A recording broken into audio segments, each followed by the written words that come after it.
Assalamu alaikum wa rahmatullahi wa barakatuhu. So a question I was asked recently, but this is a question that has come up over and over again in some of my Q&As, is Shaykh, my auntie and my extended family from sort of paternal and maternal aunties and uncles are particularly spiteful to us. They've been like that for most of our lives, and we feel really vulnerable before them. You know, they backbite them, and they've wished us harm, and they've done them harm. How do I approach this situation? What do I do? So this is an important situation because I think, and in my experience now doing these Q&As and working with this newer generation, I realize that actually it's becoming a bit of a pandemic, and one of the issues that we have to start to address is actually why youngsters are feeling so isolated and distant from their parents and from their families. What's going on in that relationship?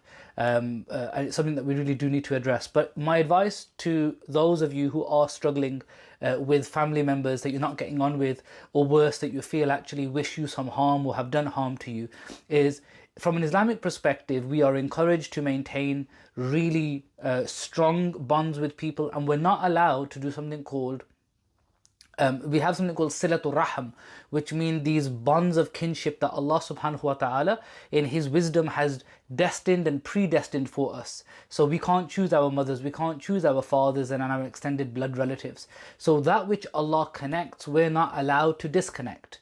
So this is the main principle of Islam, and Allah in His wisdom understands why He gave you certain people as your family relationships. So don't question Allah, and the worst thing we can do is cut off relationships with those people.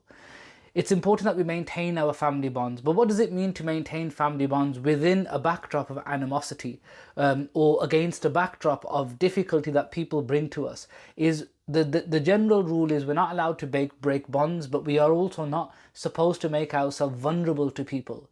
You know, if our life experience is such that those people don't wish good for you, don't make yourself a target for their attacks. Stand up for yourself. So my first advice is speak up for yourself. If people are harming you and they're being unjust to you, speak up for yourself, especially adults now, these young Muslims who are becoming adults. You need to represent yourself and say, look, you're not willing to put up with that.